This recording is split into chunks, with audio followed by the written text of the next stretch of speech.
Hi, I'm Tony Northrup, and for Chapter 3 of Stunning Digital Photography, I'm in the studio with a mannequin because Chelsea wiggles a little too much for this particular demonstration. But I'd like to talk about lighting and the direction of lighting, in particular how it falls on a face. And this is an exercise that I want you to do yourself, and in fact, you'll see this written in the book, pretty much word for word, what I'm going to try. And of course, you don't have to use a mannequin, you can use a person. You also don't have to use people. If you're into still life or animals, you can use anything pretty much, even a piece of fruit will work fine. The first thing I'd like to do is to talk about catch lights. So I'm not even going to use a flash, I'm just going to use a flashlight. And I'm going to hold it right about at the camera level and show you what the effect is of the catch light of the eyes. And as you can see, the catch light, when it's close to camera level, is right in the middle of the eye.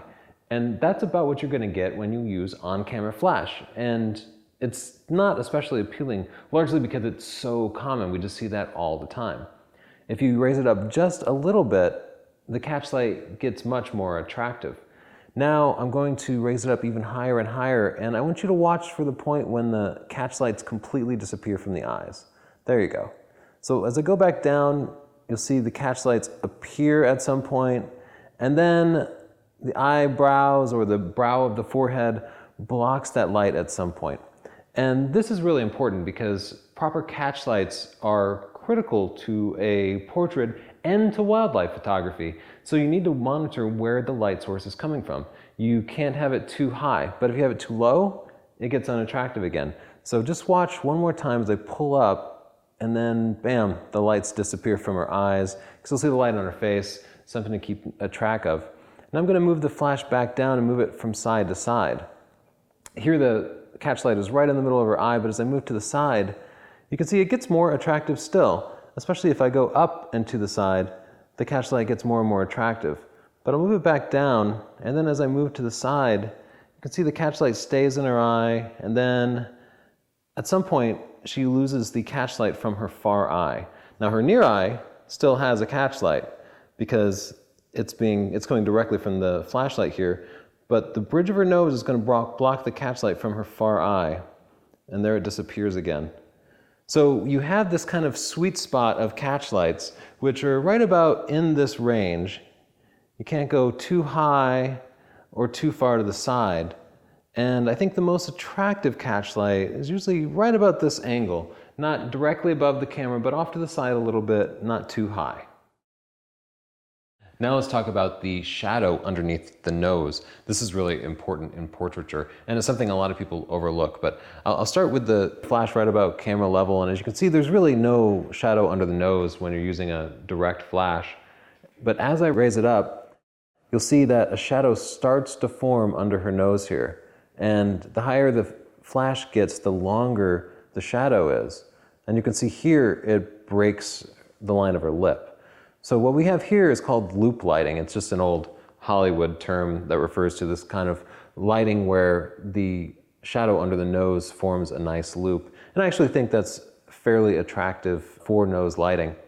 Now I want to move the flash over to the side a little bit, and what we can see is the shadow itself moves to the side as well. So earlier we were talking about how having the light source over here made attractive catch lights, but it doesn't always necessarily make an attractive shadow on the face. And I'm dealing with fairly extreme lighting here. You'll probably have more fill in what you do, but that shadow is always going to be apparent as long as you have the lights not perfectly balanced. As we go to extremes, you can see the nose casts the entire far side of her face into shadow, and that might be the effect that you're looking for, but you should be really deliberate about it. Now I'd like to talk about lighting the chin and the shadow underneath the chin. So I'll start out with the light beneath her chin. And well, she's a mannequin, so you can't necessarily see, but all of us humans, the skin underneath our chin kind of bunches up a little bit. And you don't notice it when you're talking to a person, but if it's on video or in a still photo, you start to notice it. So what you want to do is you want to cast a shadow underneath the chin.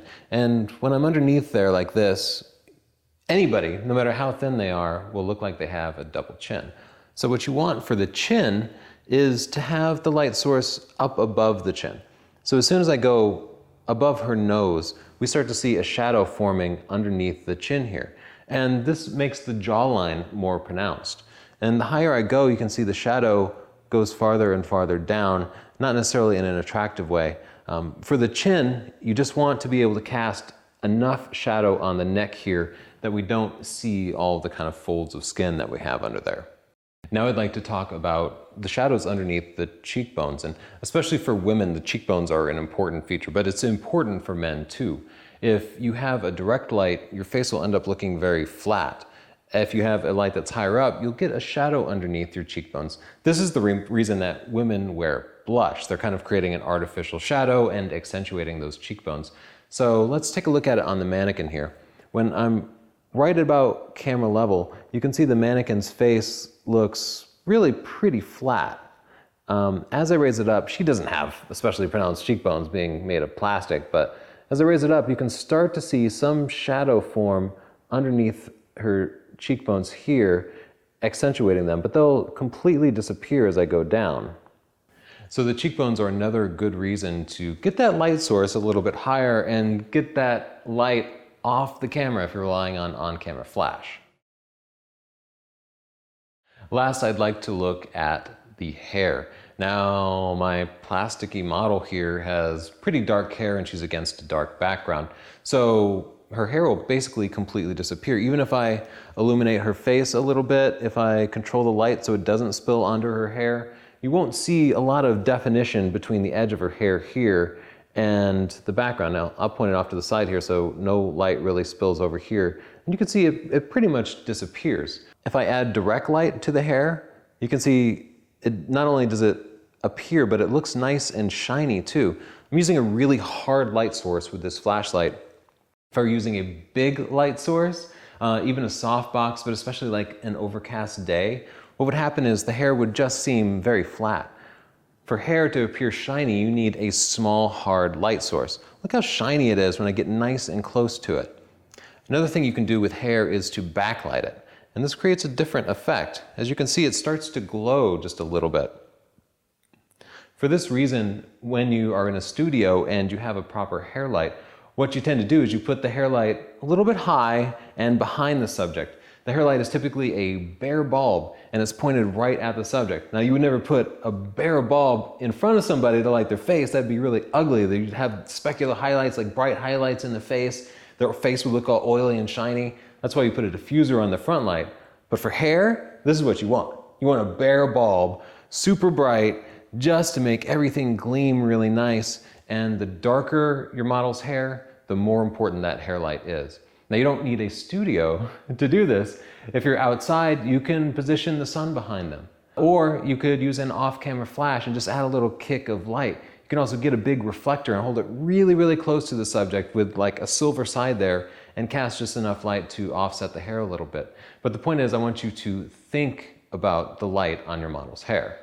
So in summary, I'd like you to just, as you're looking at people, but especially taking pictures, just think about the direction of the light and think about the minutia of the little shadows underneath the nose and the cheekbones and the chin and what you might be able to do to reproduce these things. You know, if you're sitting across the table at a restaurant, one of the things I like to think about is the lighting in the restaurant.